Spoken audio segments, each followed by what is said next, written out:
প্রেমদন রেখে গেছিল। আজ সেই পরম কৃষ্ণ ভক্ত বেদবতী অসুরকুলে বিবাহ হলেন, যন্ত্রণাটা নিজেই চেয়ে নিলেন। অসুর রাজ্যে রাজরানী হলেন, কোনো সুখ শান্তির অভাব নেই, কিন্তু দুঃখ কি ওখানে কোনো কৃষ্ণ ভক্ত নেই। ওমা, এ জগতে যারা কৃষ্ণ ভক্ত, যারা ভগবানের ভক্ত, তারা কোনো সময় সুখের পাগল নয়। তাদের কাছে টাকা পয়সা অর্থ বৈভব থাকলে তারা সুখী নয়। তারা কোনো জায়গায় গিয়ে যদি ভক্তের সঙ্গ পায় তাহলে তারা সর্বশ্রেষ্ঠ সুখী। বেদবতী শ্বশুর বাড়িতে গেলেন, কিন্তু কোনো ভক্ত নেই। বেদবতী বলে বেশ। শাশুড়ি মাকে জিজ্ঞেস করলেন, মা ঠাকুর ঘরটা কোথায়, কোনখানে আমার গিরিধারী রাখবো? শাশুড়ি মা বলল, আমার এই রাজপ্রসাদে কোনো ঠাকুর ঘর নেই। অসুর মা বিশাল রাজপ্রসাদ, কিন্তু তার মধ্যে একটা ঠাকুর ঘর নেই। হ্যাঁ, এই অসুর কি সেই যুগে ছিল না এখনকার যুগেও আছে? জোরে বলুন তো, তোমার এখনো আছে না নেই? কে বলেছে নেই? এখনো এই অসুরের অভাব নেই। আমাদের খাওয়ার ঘরগুলো, আমাদের নিজেদের শোয়ার ঘরগুলো সব বড় বড় হয়, কিন্তু আমাদের গোবিন্দের ঘরগুলো সব থেকে ছোট। ঘরের এক কোনায় গিয়ে ঠাঁই পায় গোবিন্দ। আর যাদের 2 তলা 3 তলা বিল্ডিং আছে, তাদের ভগবান তো ঠাঁই পায় ওই সিঁড়ির নিচে। সিঁড়ির নিচে একটা ছোট্ট ঘর হয়, ওটা কোনো কাজে লাগে না, ওটাকেই ঠাকুর ঘর বানায়। ওই সিঁড়ির নিচে গোবিন্দের ঠাঁই হয়। চিরকাল গোবিন্দ থাকে মাথার উপরে, আর কলিযুক্ত আমরা থাকি গোবিন্দের মাথার উপরে। সিঁড়ি দিয়ে যাই আর গোবিন্দের মাথার উপরে পাড়া দিয়ে উপরে উঠে চলে যাই। এই তো হলো গিয়ে মা কলিযুগের লক্ষণ। তাই আমাদের ব্যাধিও ছাড়ছে না। আজ প্রত্যেকের বাড়িতেই ঠাকুর ঘরগুলো আছে, কিন্তু শুদ্ধ পদ্ধতিতে, শুদ্ধ পরম্পরায় নেই। ভগবানের সিংহাসনগুলো সব বাড়িতে মাটিতে রাখা। কোথায় রাখা? 2 ইট পেতে সেই মাটির উপরে ভগবানের সিংহাসন রেখেছেন। যেমন থাকুক, ছোট থাকুক বড় থাকুক, কোনো আপত্তি নেই। গোবিন্দকে ভক্তির সাথে রাখতে হয়। প্রত্যেক ঘরে গেলে একই চিত্র মা। ভগবান সিংহাসনটা 2 ইট পেতে তার উপরে রেখে দিয়েছেন। অপরাধ, ভগবানের মন্দির, শ্রী মন্দির, সিংহাসনকে কোমর সমান উঁচুতে রাখতে হয়। কতটা সব উঁচুতে? কোমর সমান উঁচুতে রাখতে হয়। গোবিন্দকে কোনো সময় বসে বসে সেবা নয়, গোবিন্দকে সেবা দেওয়ার সময় দাঁড়াতে হয়, দাঁড়িয়ে দাঁড়িয়ে সেবা দিতে হয়। যাদের ঘরে এখনো এমন ঠাকুর ঘর আছে, তারা এগুলোকে পরিবর্তন করুন। এই ভাগবত পাঠ কি আমি কালকে বললাম না? এই ভাগবত পাঠ শুনলে পাপ থেকে মুক্তি পাবেন। জোরে বলেন, পাবেন? জীবনেও পাবেন না। এই ভাগবত পাঠ শুনলে কোনোদিন পাপ যাবে না। হ্যাঁ, এই ভাগবত পাঠ শুনে যদি সেটা মানব জীবনে পালন করতে পারেন, তাহলে আপনার পাপ দূর হবে, নচেৎ নয়। গোবিন্দের সিংহাসনকে কোমর সমান উঁচুতে উঠান। যাবেন তো যে কোনো শুদ্ধ ভক্তের গৃহে যাবেন তো দেখবেন তো তাদের ঠাকুরঘর নিচে রাখা কিনা। দেখবেন সবার ঠাকুরঘরটা কোমর সমান উঁচুতে রাখা। উঁচুতে রাখবেন কেন জানেন? বলে কোমর সমান উঁচুতে না রাখলে কি হয়? ভগবান আপনার চরণ দেখে। তোমার গোবিন্দের যখন আরতি দেখাতে হয় তখন দাঁড়াতে হয়। আপনার ঠাকুরঘর যদি মাটিতে থাকে আর আপনি যদি দাঁড়িয়ে আরতি দেখান, দেখবেন আপনি ভগবানের বদন দেখতে পাচ্ছেন না। কিন্তু ভগবান আপনার বদনও দেখতে পাচ্ছে না, ভগবান দেখছে আপনার চরণ। তাই ভগবানের সিংহাসন একটা ছোট টুল বা টেবিল বানিয়ে ওর উপরে উঠাবেন, আর আরতি কীর্তন করবার সময় দাঁড়াবেন, দাঁড়িয়ে দাঁড়িয়ে দেখাবেন যেন গোবিন্দের চরণ দেখতে পায়। আরো কি হয়? ভগবানের এই যে গরমের সময় যাদের ঠাকুর ঘরগুলো নিচে রাখা, ওমা এই পাখা ছাড়েন না গরমের সময়? এই ফ্যান ছাড়েন তো? আর পাখায় বাতাসে ধুলাবালিগুলো ওড়ে না? ওড়ে না? জোরে বলুন। এবার যদি ঠাকুর ঘর নিচে থাকে, ধুলাগুলো উড়ে গিয়ে গোবিন্দের গায়ে পড়বে না? পড়বে না? তাহলে সেই পাপের আর রেহাই হবে? তাই গোবিন্দের সিংহাসন কোমর সমান উঁচুতে রাখতে হয়, যেন আপনার চরণ ধুলা উড়ে গিয়ে গোবিন্দের গায়ে না লাগে। এবং গোবিন্দের সেবা করবার সময় আপনি যেন গোবিন্দের বদন দর্শন করতে পারেন, চরণ দর্শন করতে পারেন। তাই উঁচু করে ভগবানের সিংহাসনটা রাখবেন। হ্যাঁ, যেখানেই রাখুন ভক্তির সাথে নিষ্ঠার সাথে গোবিন্দকে রাখুন। বেদবতী শাশুড়ি মাকে জিজ্ঞেস করলো, মা ঠাকুরগণ কোথায়? শাশুড়ি মা বললেন, এখানে কোনো ঠাকুরগণ নেই। বেদবতী বললেন, এবার আমার গিরিধারীকে আমি কোথায় রাখি?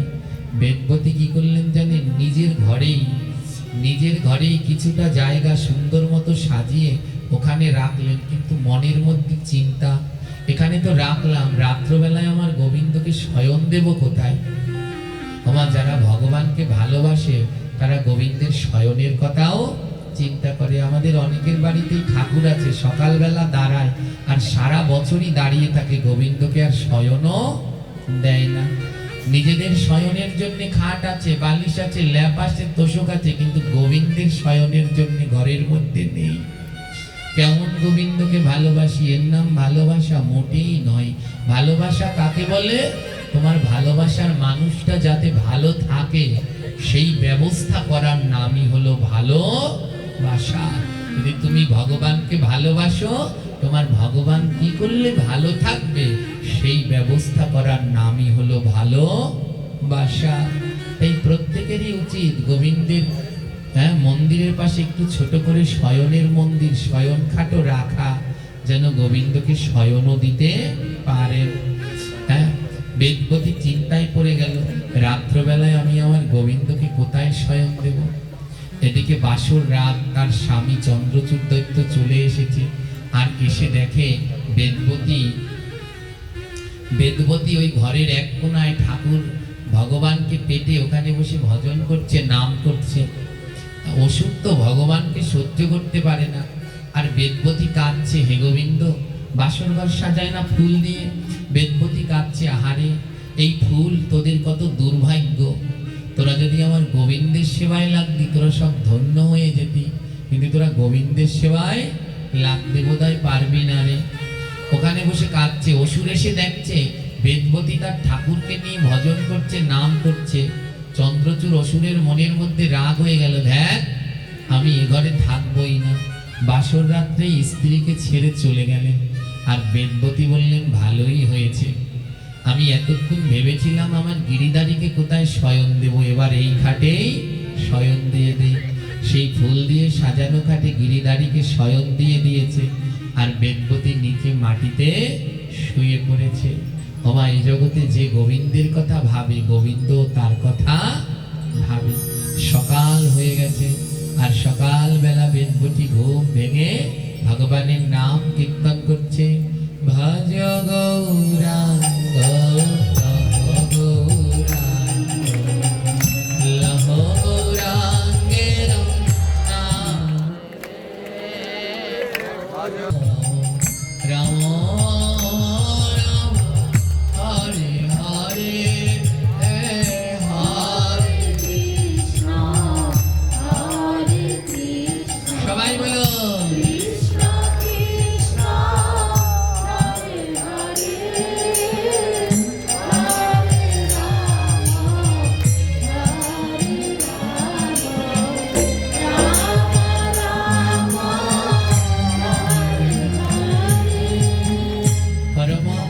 বেদবতী সকালবেলা উঠে ভগবানের নাম করছে। ওমা, অসুররা কি গোবিন্দের নাম সহ্য করতে পারে? ওই স্বামী আর শাশুড়ি সহ্য করতে পারছে না, কানের মধ্যে তুলো দিচ্ছে, কিন্তু ও উচ্চস্বরে ভগবানের নাম করেই যাচ্ছে। বলে এই নাম যদি একবার কানে যায় তাহলে অসুর ও কৃষ্ণ ভক্ত হয়ে যায়। বেদবতী তাই উচ্চস্বরে বলছে, হরে কৃষ্ণ কৃষ্ণ কৃষ্ণ হরে হরে হরে রাম হরে রাম রাম রাম হরে হরে। সবাই মিলে মা উচ্চস্বরে জোরে বলো,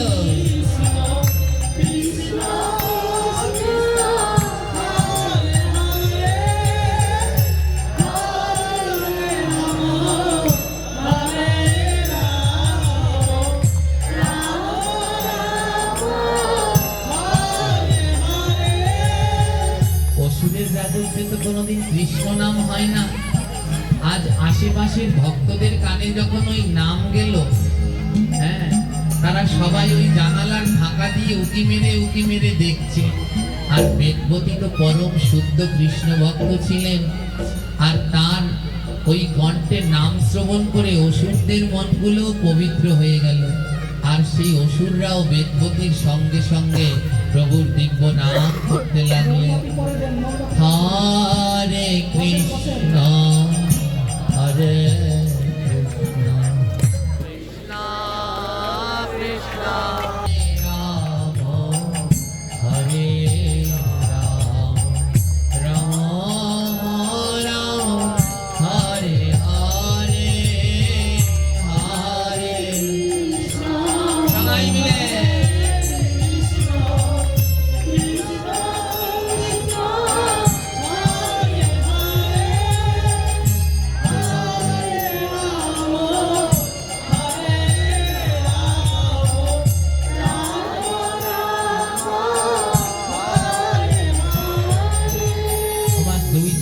এসেছে দেখতে গ্রামে।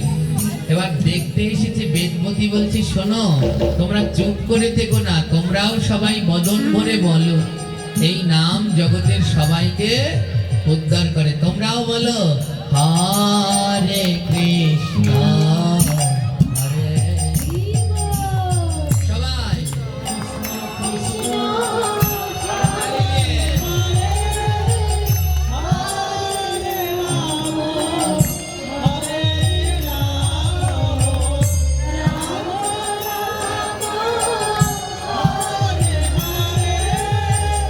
কি হলো জানেন, বেদবতী এতদিন একা ছিলেন, আজ তার সাথে 5-6 জন ভক্ত যুক্ত হয়ে গেল। দৈত্য চন্দ্রচূড় তার মাকে গিয়ে বলছে, মা এ তো মহা মুশকিল হলো, আমাদের অসুরের রাজত্বে এমন কৃষ্ণ ভক্ত বউ এসেছে, এবার ওর জন্য তো দেখছি আরো কতজন ভক্ত হয়ে গেল। মা বুদ্ধি দিচ্ছে ছেলেকে, শোন একটা বুদ্ধি আছে, কি ওরা না কৃষ্ণ নাম করে, ওদের একটা ঠাকুর আছে, ওই গিরিধারীকে নিয়ে ওরা নাম করে। একটা কাজ কর বাবা, তুই ওই ঠাকুরটা ভেঙে দে, যদি ভেঙে দেস তাহলে আর ওরা নাম করতে পারবে না। মা অসুর চন্দ্রচূড়, মাথায় অসুরের বুদ্ধি তো, আর ভগবানের সেই বিগ্রহ ভেঙে দিলেন। তোমার যারা ভগবানের বিগ্রহকে ভাঙে তাদেরকে কি বলে? জোরে বলো, জোরে বলো। এই কলিযুগে অসুর আছে না নেই? আছে, এখনো এই কলিযুগে এখনো অসুর আছে। যারা আজও ভগবানের বিগ্রহকে ভেঙে দেয়, এরা অসুর ছাড়া কিছুই না। ভেঙে দিলেন। বেদবতী, অন্য যারা ভক্তরা ছিল তারা কাঁদছে। বেদবতী বলছে, কাঁদছো কেন ভাই? বলে দেখো এদের মন কত অসুর, আমাদের ভগবানের বিগ্রহ ভেঙে দিয়েছে। বলে চিন্তা নেই, আমরা আবার জোড়া লাগাবো। ওরা আবার সেই ভাঙা বিগ্রহে কাদামাটি দিয়ে জোড়া লাগিয়ে ওরা ভগবানকে ডাকছেন, হরে কৃষ্ণ হরে কৃষ্ণ। সবাই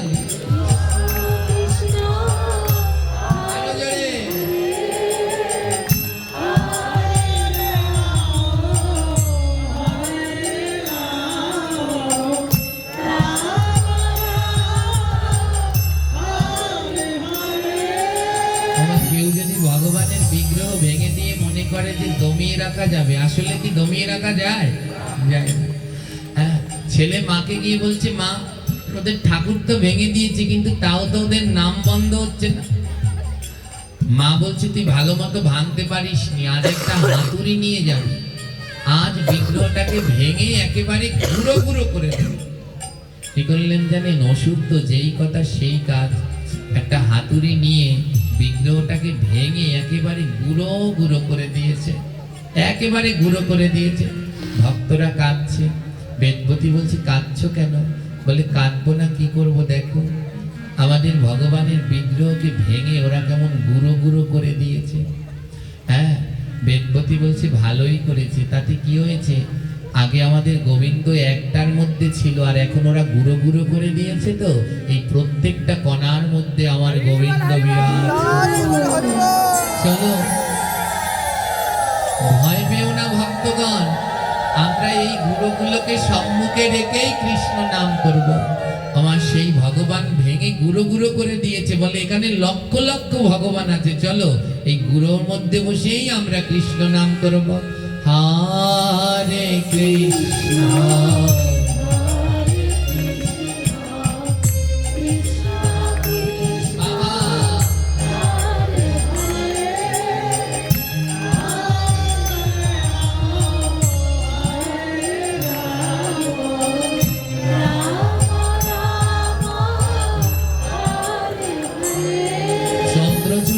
বলছে, মা তোমার কোনো কথাই তো কাজ হয়নি, বিগ্রহটাকে ভেঙে একেবারে গুঁড়ো গুঁড়ো বানিয়ে দিয়েছে, কিন্তু তাও তো ওরা ওই সেই গুঁড়ো নিয়ে কৃষ্ণ নাম করছে। মা বলছে, শোন আজ একটা কাজ করবি। বলে কি কাজ? আজ ওই বিগ্রহগুলোর ওই গুঁড়ো, যে ওরা গুঁড়োটা এক জায়গায় রেখে নাম করে, ওই গুঁড়োটা নিয়ে সারা গ্রামে ছড়িয়ে দিবি। আর যদি ওরা গুঁড়ো খুঁজে না পায়, তাহলে আর কৃষ্ণ নাম কোথায় বসে করবে? ওমা এইদিকে বেদপতিকে যন্ত্রণা দিচ্ছে, আর দিন দিন বেদপতির দলে কৃষ্ণ ভক্তরা, অসুররা ভক্ত হয়ে ওর সাথে নাম করছে। কি করলেন জানেন?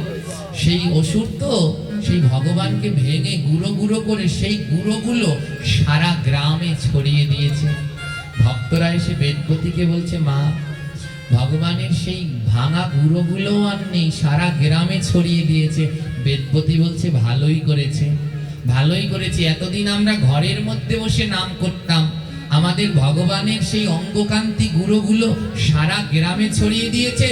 চলো আজ আমরা গ্রামে গ্রামে, নগরে নগরে, ঘরে ঘরে গিয়ে নাম করো। হরে কৃষ্ণ হরে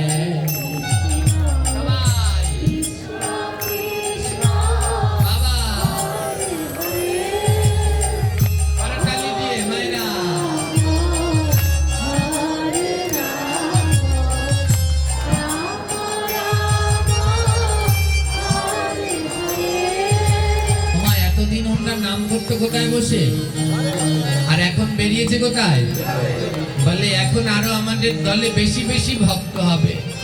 ভক্তের কাজ কি? নিজে ভক্ত হয়ে যদি আরেকজনকে ভক্ত বানাতে পারে। এবার সবাই মিলে রাজপথে গ্রামে বেরিয়ে পড়েছে, আর সবার আগে রানী বেদবতী দুই বাহু তুলে, আর পিছনে হাজারো ভক্তের ঢল নেমেছে। সবাই হরে কৃষ্ণ, দুই বাহু তুলে সবাই মিলে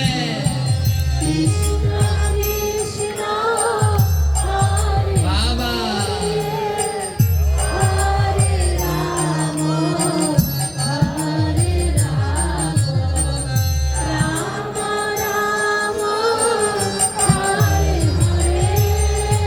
হাজার ভক্তের ঢল নেমেছে রাজপথে, কিন্তু ওই অসুর রাজা চন্দ্রচূড় সহ্য করতে পারলেন না। শত অত্যাচারেও বেদবতীর কৃষ্ণ ভক্তি, কৃষ্ণ নাম বন্ধ করতে পারলেন না। ভগবানের কাছে বেদবতী বললেন, প্রভু আমার জীবনে দুঃখ আর যন্ত্রণাকে সঙ্গী করে নিয়েছি, তাই তুমি আমায় আশীর্বাদ করো, শত দুঃখ যন্ত্রণায়ও যেন আমি তোমাকে ভুলি না, যেন নয়ন জলে এমনি ভাবে তোমায় ডাকতে পারি।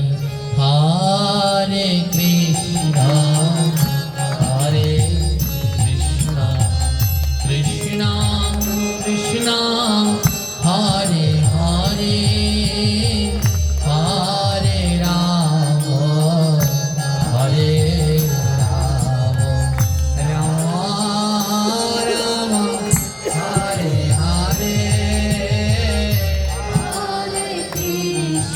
সবাই আরো জোরে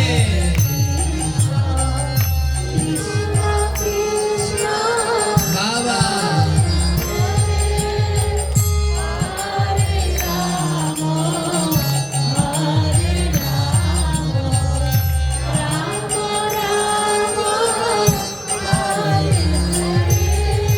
কিন্তু অসুর রাজা চন্দ্রচূড় বেদবতীর এই ভজন সাধন মেনে নিতে পারলেন না, তাই মায়ের কাছে বুদ্ধি নিতে গেলেন। মা কি করা যায়, কি করলেই বেদবতীর কৃষ্ণ নাম বন্ধ করা যায়? মা বুদ্ধি দিলেন, দেখ এত অত্যাচার করেও যখন ওর নাম বন্ধ করা যায় না, এবার শেষ উপায়, ওর জিভটাকে কেটে ফেলতে হবে। ওর জিভটাকে কেটে ফেলে দে। ওর জিভ যদি কেটে ফেলিস, জিভ না থাকলে আর নাম করতে পারবে? জিহ্বা না থাকলে বলে জিহ্বাটাকে কেটে ফেলতে হবে। অসুর তো মা যেই কথা সেই কাজ, ঢেরা পিটিয়ে দেয়া হলো। হাজার হাজার ভক্ত আসলো। অসুর রাজা ঘোষণা দিল, আজ থেকে আমার রাজ্যে যে কৃষ্ণ নাম করবে তার জিহ্বা এমনি করে কেটে দেয়া হবে। আর বেদপতি ভক্তদেরকে সাহস দিয়ে বলল, হে ভক্তগণ, আমার জিহ্বা যদি কেটে দেয় তোমরা কিন্তু নাম বন্ধ করো না। এই অসুররা আর কতজন আর জিহ্বা কাটবে, তোমরা বদনে উচ্চ স্বরে হরিনাম কীর্তন করে যাও।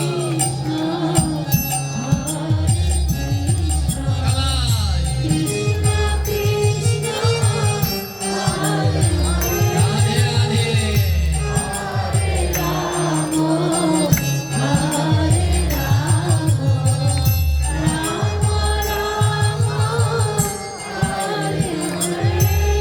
হাজার কণ্ঠে ভক্তরা কৃষ্ণ নাম করছে।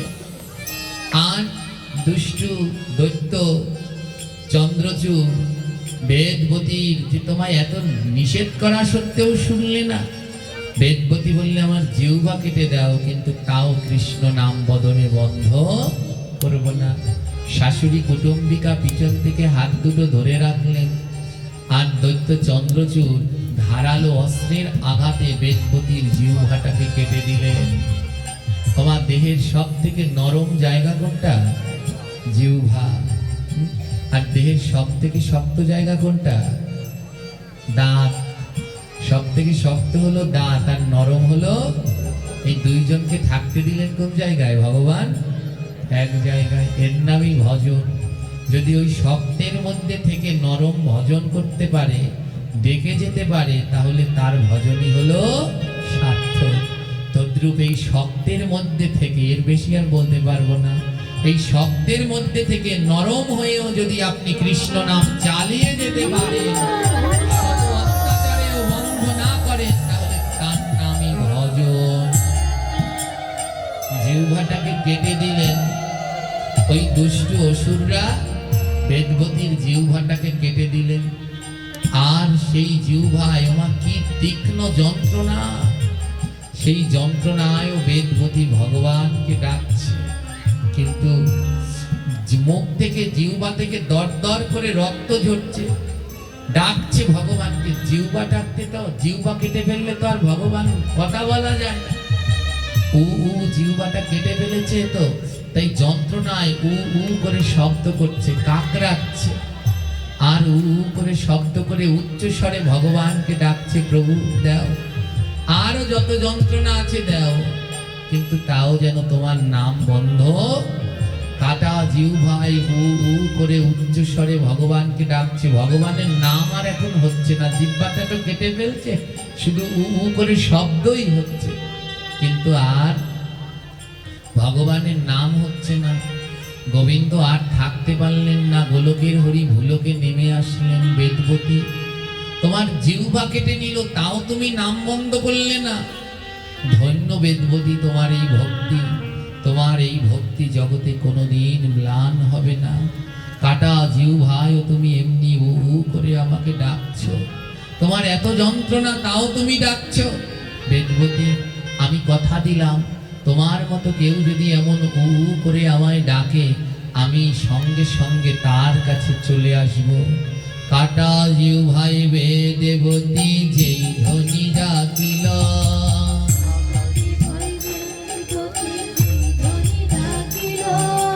ও থেকে তার নাম উলুধ্বনি হলো।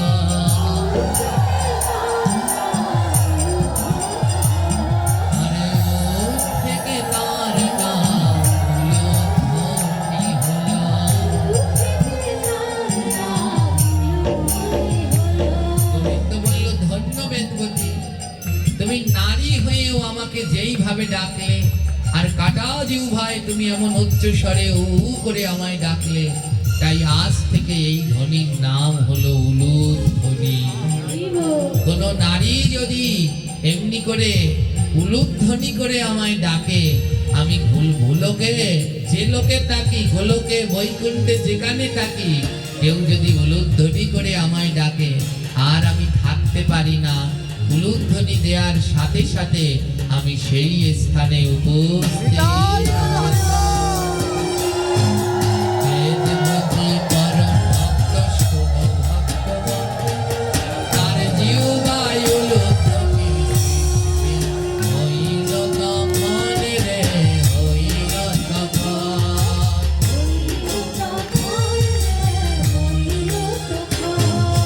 প্রভু কহে এর নাম উলুধ্বনি হলো।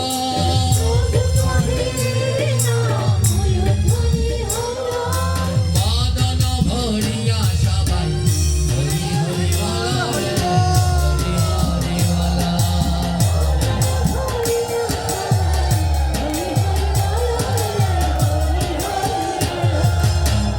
ধ্বনিতে প্রাণ গোবিন্দ সন্তুষ্ট হন। শঙ্খধ্বনি, উলুধ্বনি আর ঘণ্টা ধ্বনি, এই তিন যখন ধ্বনি একসাথে হয়, বৈকুণ্ঠের পার্শ্বদ তথায় আশায় রে, তথায় আশায়।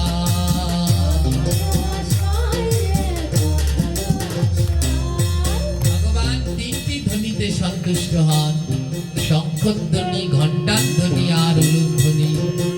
আর যখনই এই তিন ধ্বনি এক হয়ে, আর তখন সমস্ত বৈকুণ্ঠের পার্শ্বদগণ সেখানে উপস্থিত হয়ে যায়।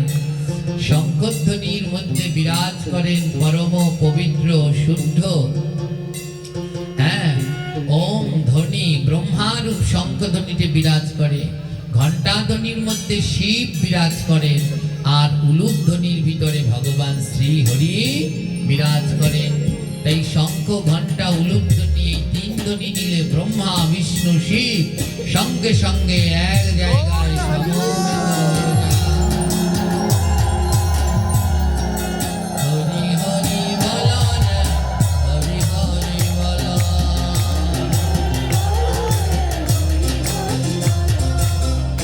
ভগবান আশীর্বাদ করলেন, যখনই কোনো নারী এই উলুধ্বনি দেবে আমি আর থাকতে পারবো না। আমার মনে থাকবে উলুধ্বনির সৃষ্টি কোনখান থেকে হলো, মনে থাকবে?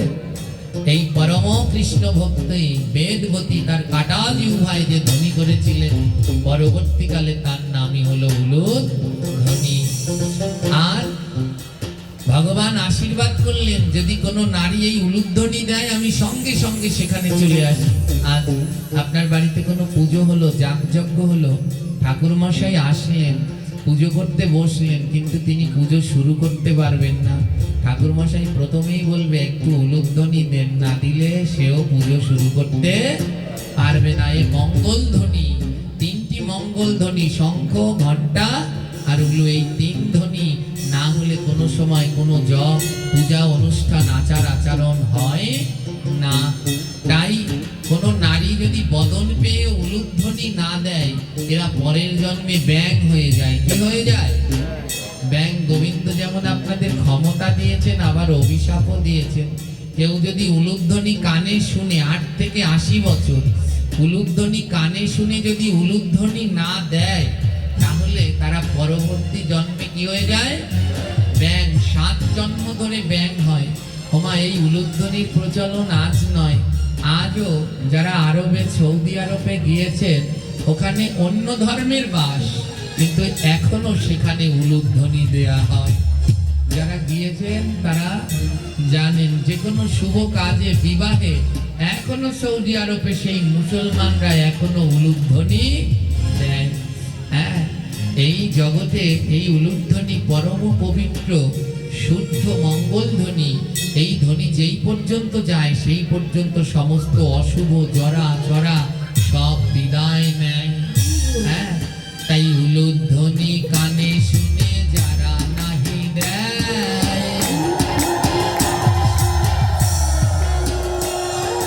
পরের 7 জন্ম তারা ব্যাঙ হয়ে যায় রে, ব্যাঙ হয়ে যায়।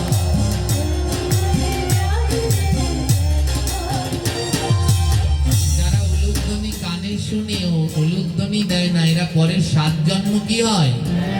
ভগবান বলল, এই জন্মে যদি উলুধ্বনি দিতে আমি আসতাম, আর উলুধ্বনি দিলে না না তো পরের জন্মে মুখ দেব, ব্যাঙ হয়ে ঘ্যাঙর ঘ্যাং করে ডাকবে, কিন্তু আমি আসবো না। ব্যাঙের ডাক শুনলে কে আসবে?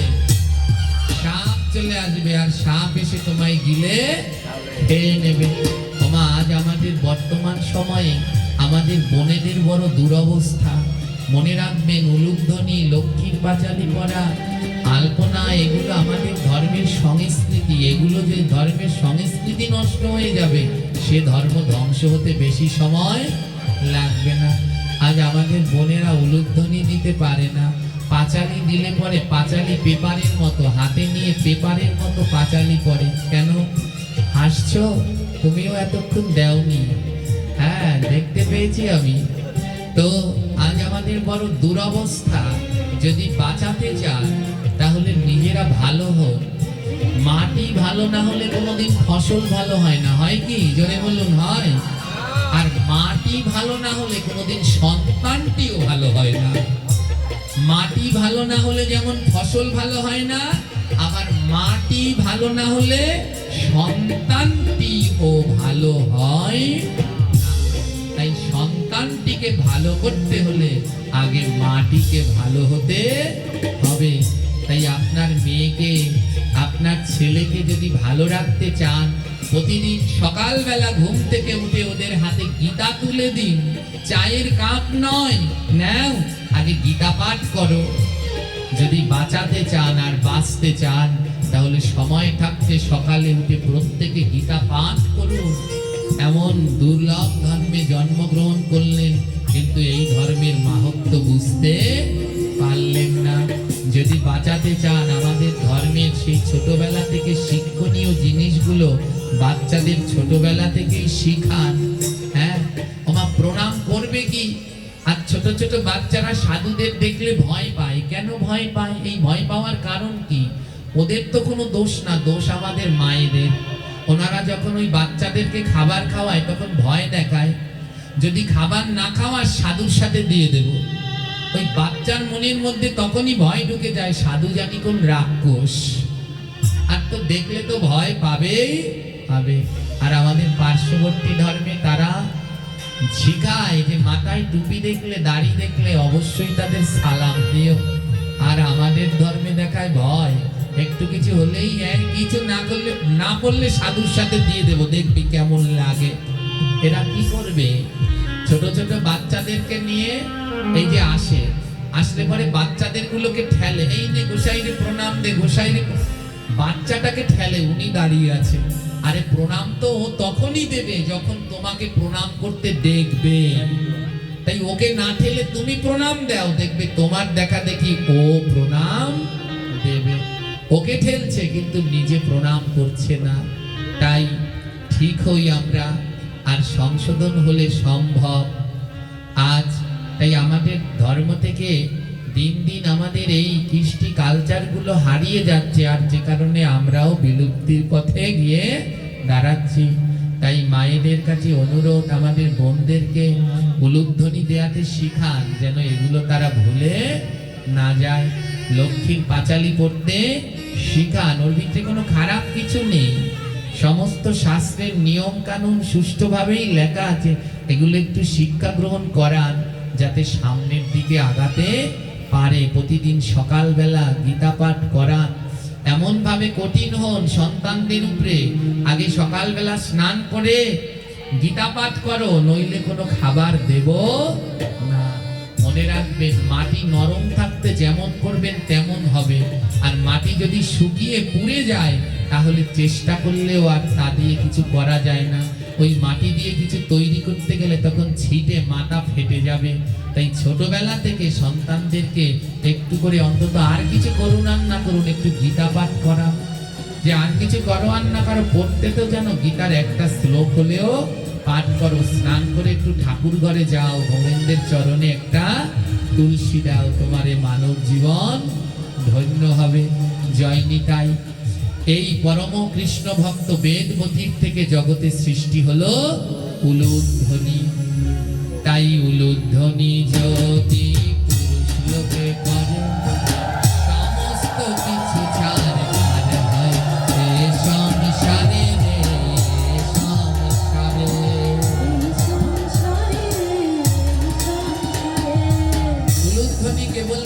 নারীরা মায়েরাই করতে পারবে, কোনো পুরুষেরা করতে পারবে। কোনো পুরুষ যদি উলুধ্বনি করে আর সেই শব্দ যদি যত দূর পর্যন্ত যায় সেই পর্যন্ত ধ্বংস হয়ে যায়, ছারখার হয়ে যায়। আমরা দেখি এখন বিভিন্ন ভক্তরা